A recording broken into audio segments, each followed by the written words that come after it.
Welcome to Cigar City Radio, episode number 47. I'm your host, Randy Ojeda, and making the magic happen, Mr. Jason Solanas. I wish only that you had seen the solar eclipse through my... Oh, it would have been way too dark to see the solar eclipse there. Are you saying I got dark meat?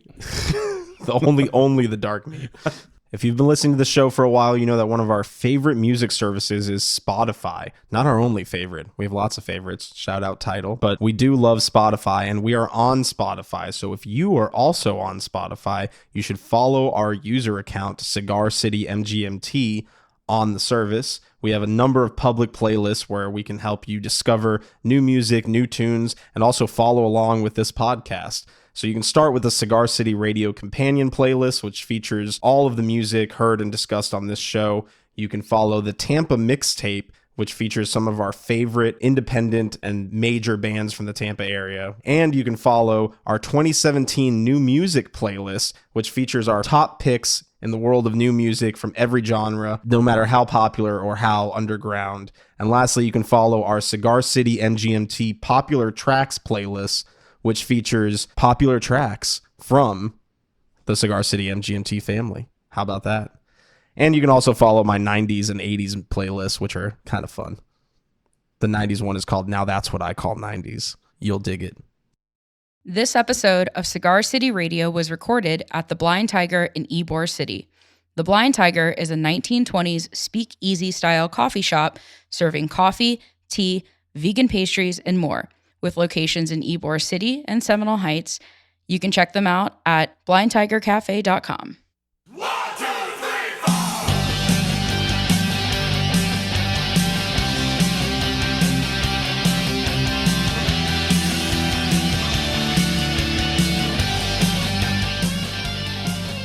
In case you missed the story, on the cover of the Tampa Bay Times, we've partnered up with longtime Tampa rocker Greg Billings to release 4 classic Stranger albums onto digital music services for the first time. Stranger continues to be one of the most legendary bands from the Tampa area, and we're proud to be a part of continuing their legacy. So right now you can find 1989's No Rules, 1991's No More Dirty Deals, 1993's We Be Live, and 1995's Angry Dogs from Stranger on Spotify, Apple Music, Tidal, Amazon, and everywhere else.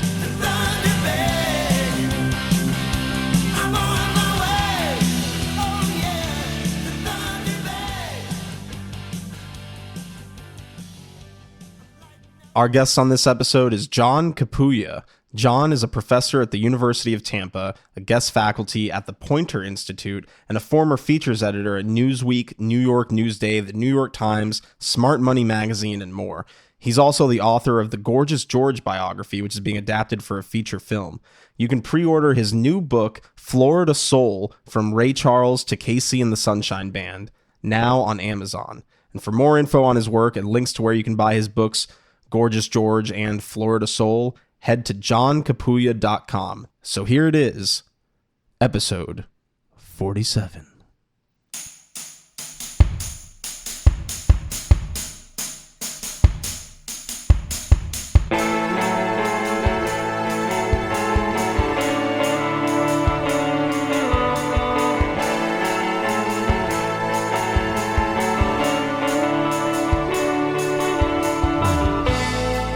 Of the arts, which is one of my favorite phrases.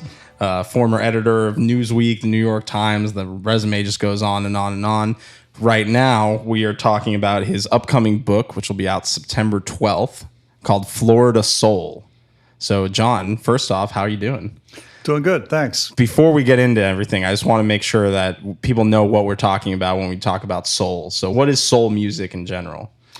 Soul music is an African-American art form, generally thought to be combining gospel and the kind of singing styles that you hear in gospel with blues to create rhythm and blues or soul.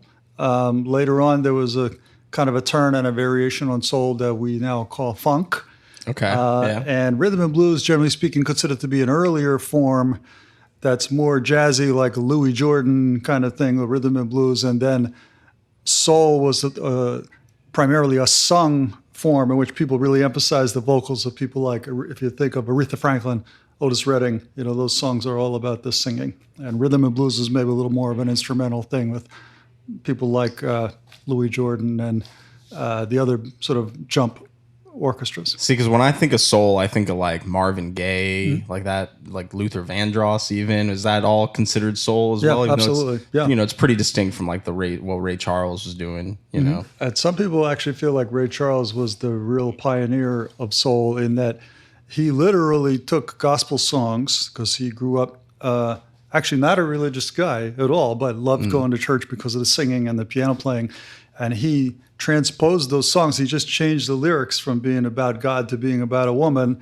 Like I think I Got a Woman was I Got a Savior. Okay. And so he put that over rhythm and blues musical underpinnings. People got mad at him at the time too. A lot of people in the church thought this was blasphemy, and he got in a lot of trouble.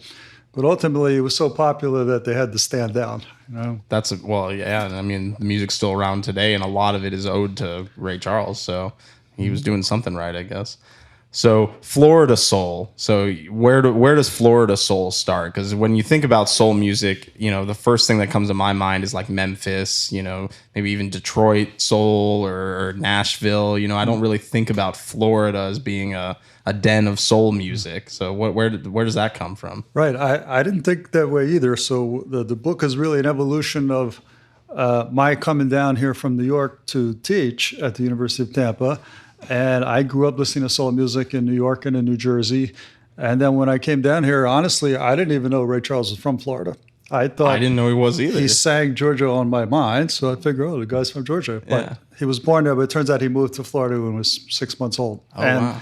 So what I came to find out is a lot of the artists that I listened to and I enjoyed, driving around on the AM radio in the car back in the day, that these were Florida artists. So the book actually starts with Ray Charles in the mid-1940s when he got out of the St. Augustine School for the Deaf and Blind, where he learned to read music in Braille, and he got a lot of musical training. Yeah. He had his first gigs in Jacksonville and Orlando and here in Tampa. And I actually found some people here in Tampa around Ybor City who worked with him back in the day, and I was able to interview them. There's a tenor saxophone player named Ernie Calhoun and a trumpeter named Frank Shellman, and they've got pictures of them and Ray Charles, so it's true. There wasn't Photoshop in the 1940s. Right? I don't think so. No, yeah, and they're pretty convincing. So the book starts with him, and then it kind of goes chronologically through some of the other great artists. For example, Sam and Dave recorded on Stax Records in Memphis, so people don't tend to think of them as a Florida artist, but they were great soul duo who did Soul Man and Hold On, I'm Coming, I Thank You, other big hits. Sam Moore grew up in Overtown, the black neighborhood in Miami, met Dave Prater there, who's from Georgia, and they formed this duo, and they got their early training and had their early success. And then when they started to get successful and got some notice, the people in Memphis, reached out to them and they went to Stax. So there are a few artists who people associate with other places, like you mentioned, in Detroit, maybe New Orleans is another soul capital. Sure. Everybody knows Memphis. But as it turns out, a lot of these people have Florida origins or Florida roots and became musicians and singers in this state. Yeah, that's really interesting. And I know you told us that in your book, you got to interview Sam Moore in his home. Did you actually go to Arizona to interview him? Yeah, he was living in Arizona at the time. He's since moved back to Miami, and I saw him perform. The guy still sounds great. He was in his 70s. Now he's 80. Wow. And he actually explained to me one of the most interesting things about his interview, I thought, was he talked to me about sort of his evolution as a singer and the craft. He said early in the day, Dave and I were just shouting and we were gospel preaching up there and we were sweating and we were dancing. And he said, but I can't do that anymore, So I don't have that kind of shouting voice and I can't dance anymore. Yeah. And he said, so I've actually tried to become more of a singer, and I studied other singers like Sinatra and Tony Bennett and people like that. And he talked about how his craft has evolved, which I thought, was kind of cool. I mean, I knew about his history as a part of that soul duo. Yeah. So I tried to get out of the people who were well known something other than that which they were totally well known for. And in that case, that's what I got out of Sam. Yeah, that's cool that he's still making music and that he's, focused on growing as an artist rather than just playing Soul Man, every time he gets on stage, which Yeah. I'm sure he probably Yeah. still does too. This was a couple of years ago, and I asked him, well, who would you want to work with who you never work with? And he said, oh, Gladys Knight. I love her. And somehow we just never. And then I said, so who are the young soul people of today who you think are doing a decent job? And he's like, Amy Winehouse. This is before she died. He's like, Yeah. he said, Amy's a freak. And he said, I said, well, what do you mean she's a freak? And he said, she could sing the phone book and it would sound great. Like she's super, super talented. And I think she was, but I was kind of surprised that he had performed with her apparently, and he thought she was really, really talented. Wow, that's really cool. Yeah. Who are some of the other contemporary soul singers that are considered soul? I came across a guy from South Florida who goes by Urban Mystic.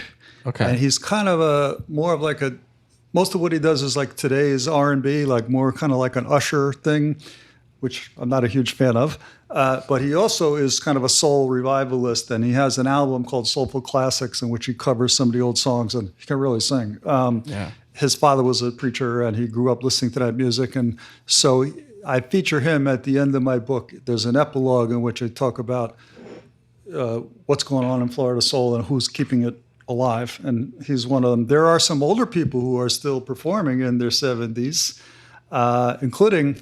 There's a guy who goes by Little Jake Mitchell, and his band is the Soul Searchers. All right. He's from Tampa. He's got to be 70-something. He's up in Gainesville now. So he's coming down to play a gig at the Palladium Theater in St. Petersburg at their Side Door Cabaret in late October.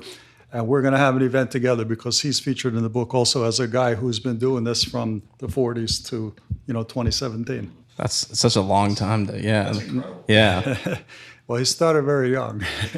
That's why when he was Little Jake Mitchell. Yeah, Little Jake Mitchell. Yeah, it's such a good soul name too. Yeah, he was like a child prodigy, apparently. So right on. And I know you mentioned too. You mentioned Casey and the Sunshine Band. That's pretty different from Ray Charles, but still considered soul. And that's kind of Casey and the Sunshine Band. I mean, with the name alone, sounds like a Florida thing.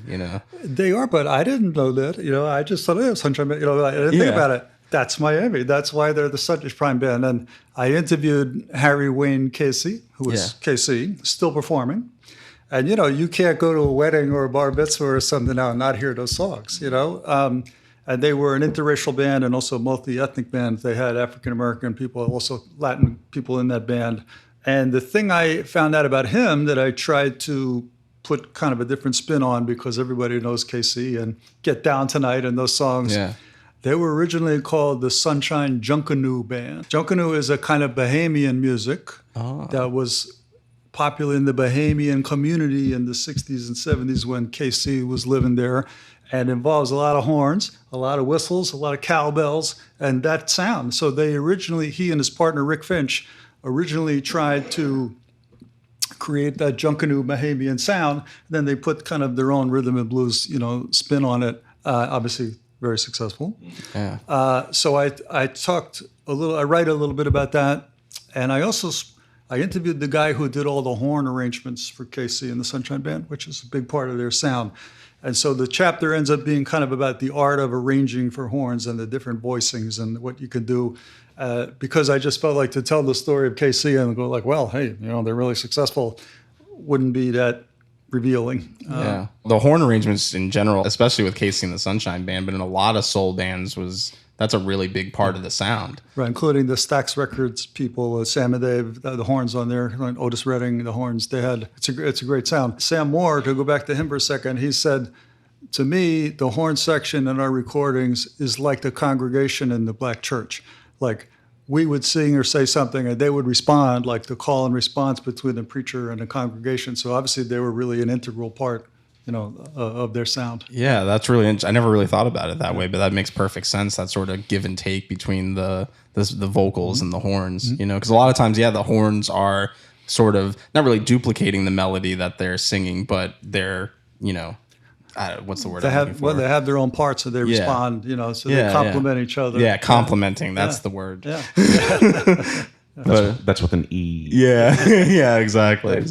So my quick Casey and the Sunshine Band story is actually probably had to have been at least 15 years ago now when the Citrus Park Mall opened first opened, Casey and the Sunshine Band performed at the grand opening celebration, and my aunt caught the drumstick, actually. Yeah. Wow. Yeah, so I hope she has it still. If she's listening to this, Dia, if you still got it, I'm sure it's you got that Casey and the Sunshine Band drumstick. But yeah, that I was much younger, obviously, when I saw that performance, and even then I was like, this band is awesome. And as old as they were still really giving it their all and really, really energetic. They're very tight. Another thing I found out that actually there's a producer or a guy who was since deceased named Henry Stone, who actually spans the whole chronicle of this book, in that he recorded early Ray Charles songs in Miami in like 1950, and he even recorded early Sam and Dave,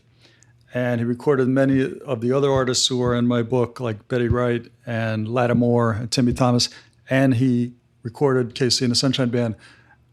Harry Wayne Casey and Rick Finch were like clerks and young guys working in his studio, like filling orders and taking records to the record store, and he let them develop and let them into the studio. And so this one guy who also I had never heard of before I came down to here, he is really the kingpin. He's like the Berry Gordy, the Motown founder of Florida Soul, and I didn't know that person existed, but he had a huge influence on soul music in this country and all over the world based on the music that he put out. And his studio's in Miami.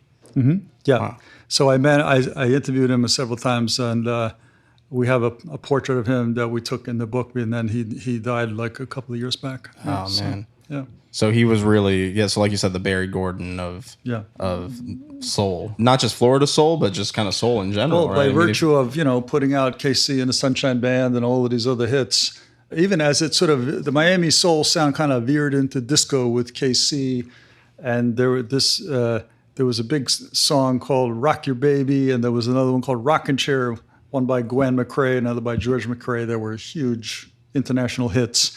And so his reach kind of extended, beyond Florida and also really into Europe and other parts of the world, So why Florida? Like, of all places for, for soul to come from, why Florida? Well, I spent a lot of time trying to figure that out and asked a lot of people that question. On the most basic level, after World War II, the population of Florida exploded, and particularly GIs who had served and had been at Florida bases thought, this is a good place to live and it's cheap and they liked it here. So they poured in, including a lot of African-American people. It did have, I think, the third or fourth biggest African-American population in the country at the time, in the 1960 census. Another thing that people mentioned to me that might have been an advantage is that there were a lot of seasonal agricultural workers here, like people who cut the cane in the South and people who picked the tomatoes up here.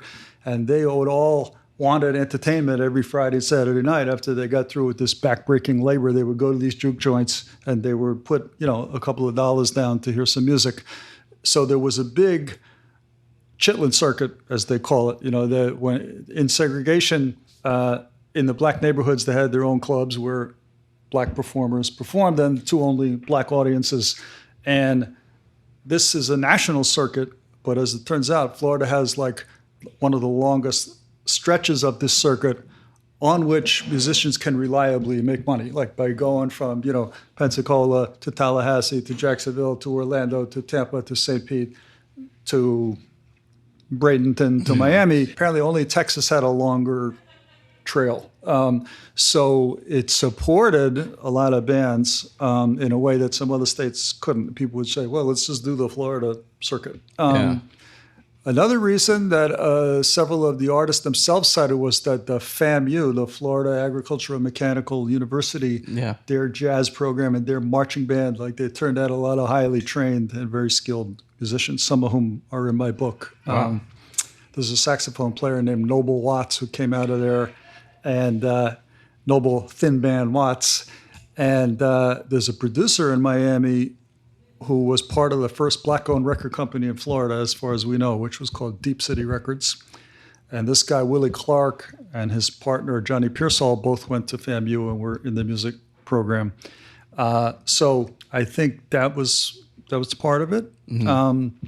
And I think one aspect also that in the south of Florida, there's a Caribbean influence, including the junkanoo music, that maybe gave some more vibrancy to the soul music produced there that other states, that aren't near the Caribbean don't have. Yeah, well, that's probably where a lot of the horn players came from, or Cubans and Dominicans and other people. You guys probably don't remember because you're younger, but there was a big hit in the 70s called Funky Nassau, and there was a very super horn-driven song by a band had a strange name called The Beginning of the End. I don't know why that was called.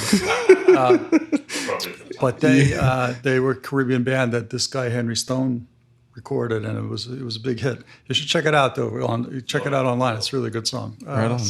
The beginning of the end. Yeah.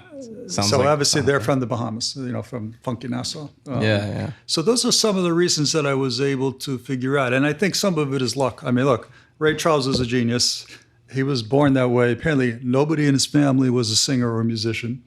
Wow. He turned out to be like a genius. Yeah. So, hey, he could have stayed in Georgia, but he didn't. So, so the point is I'm claiming him. Yeah, right? Yeah.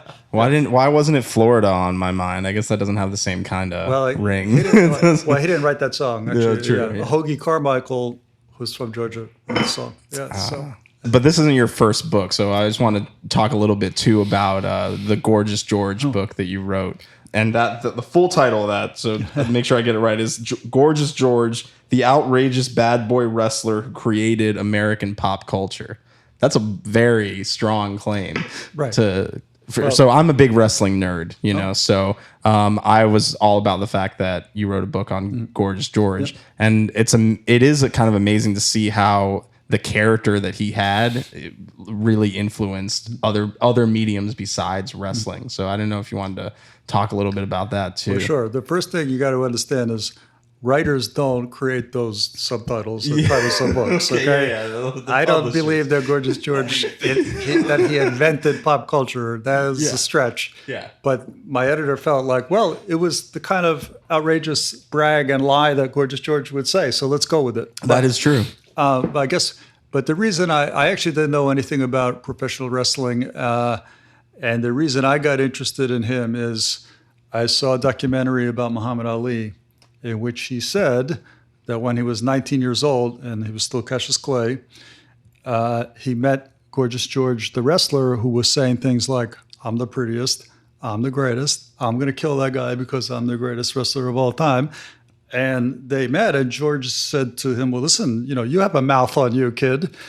You could do this too, and people would pay to see you get your ass beat, And he obviously he did. Yeah. And he for the rest of his life, he credited George with telling him how to be always be outrageous, brag, be loud. Any attention is good attention, and it worked. Obviously, he had the talent to back it up. Right. So I was digesting that when I read a memoir by James Brown, the great soul singer, and he said, when I saw the wrestler Gorgeous George on television, I loved the flamboyance that he added to his act by wearing these fancy robes.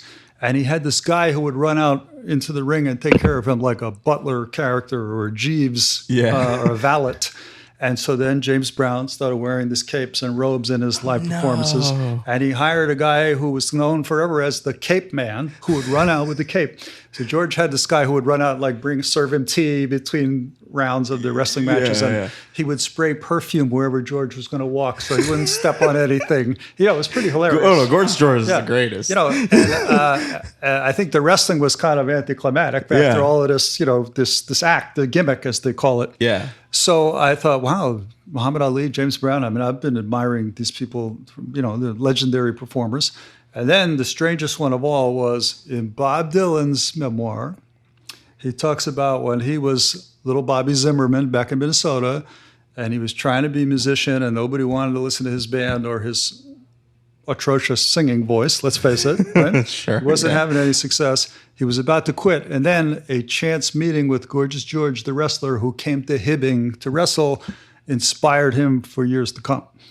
And I thought, wait a minute, Muhammad Ali, James Brown, Bob Dylan, who is this guy? Yeah. So that's kind of the book. It's a biography about George, and I obviously did learn a fair amount about professional wrestling, but it's really kind of a pop culture analysis of how he created both this kind of quasi-effeminate, androgynous thing to push people's button, and this super arrogant villain, the guy you love to hate. And we see that in sports now, and people go around calling themselves the greatest of all time. And obviously in wrestling, that whole thing has continued, and you see people wearing boas and acting effeminate, putting makeup on, and that's a trope. But I think it's in the rest of the culture as well. Obviously, Bob Dylan didn't take any showmanship techniques from Gorgeous George. No, but it would have been amazing if he had. he was going to quit, and he said if he quit, he was either going to go to West Point, join the military, strange, or go work in the iron mines, which is what you do in the north of Minnesota. That's what goes on up there. So it was a pretty amazing thing for him to say, and he maintains it to this day. Wow, what a different world it would have been if he had quit. Yeah, I know. Yeah, and he can credit that to Gorgeous George. That's amazing. Yeah, he thought somehow like a look passed between them. I'm sure this didn't happen, and Gorgeous George was just hungover like he always was. And that he thought that George was saying to him silently that he recognized him as a fellow performer and that he could do a similar thing, and that he had charisma too. And, wow. I doubt it, but if Bob Dylan did a lot of drugs back then too. Yeah. So, but if it inspired him, it inspired him. So that was the genesis of that book. Yeah. That is awesome. Yeah. So definitely, listeners, check that book out too. So Florida Soul comes out September 12th. You're making the rounds, right? What are some of the events and places people can see? Yeah, I have some fun things lined up. The book's it's already up on Amazon, and it should be in the stores by the time we air this. So I'm going to do. In November, the Tampa Bay Times has their annual Festival of Reading, and I'm going to give a talk there. And when I do these talks, I'm not going to do their usual reading, which I think can get boring, and people just look down at their book and drone. So I'm going to play music, and I'm going to show pictures and stuff. So it'll be a multimedia experience. All right. So I'm going to do the Tampa Bay Times Festival of Reading. I'm going to be in the Miami Book Fair in November, which is kind of a big deal in all the bookseller world.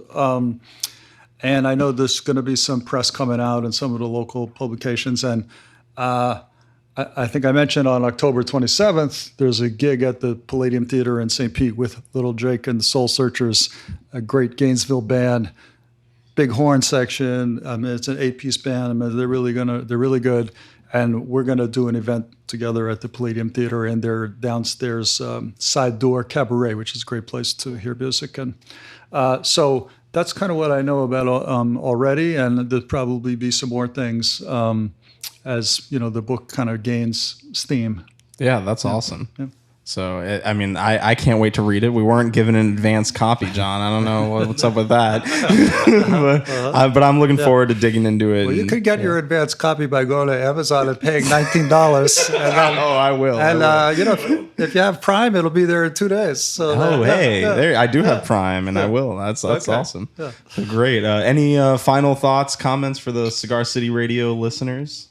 No, I want to thank you guys for having me on. And, since you're Cigar City, there's an Ybor connection, to several of the chapters in this book. Tell us. The chapter about Ray Charles focuses mostly on when he was here, working with these two musicians I interviewed who are still alive and still live in Ybor City. They talk about the different venues that they played at, like the Cuban Patio out in back of the Cuban Club, and they were in Manzi Harris's orchestra and other bands here. And Little Jake Mitchell grew up singing here also, and so there's a heavy Tampa and even Ybor City component to the book. So for you Cigar City aficionados, might be worth a look for that reason. That's super awesome. I'm just gonna imagine that Ray Charles was hanging out here, and walking the steps where I'm walking. Well, and apparently one of the things that the tenor saxophone player who worked with him said was everyone was amazed at how he got around by himself. And once you took him somewhere once, he memorized that. So they said, so we would be practicing at one of the clubs here. There was a Palladium here. There was a Cotton Club here. There was a Savoy. All of these places are named after clubs in Harlem, in New York. And they said, so we're practicing at the Cuban Patio too. And he'd just walk from where he was staying to the thing by himself, Wow. Without dying. Yeah, I know.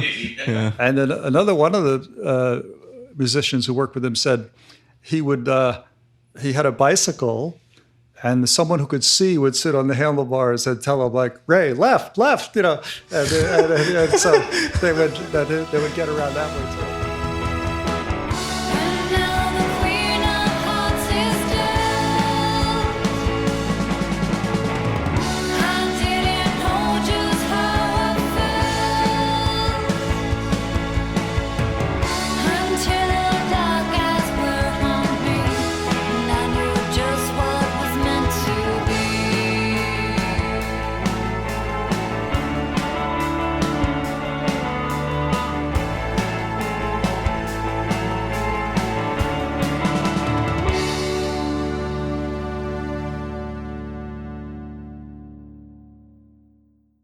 I just wanted to hear what you think about this statement. Cows are the silent jury in the trial of mankind. I couldn't really speak to that. I don't know. I'm from New York. I don't know from cows. You know, so, yeah. That's fair. Okay.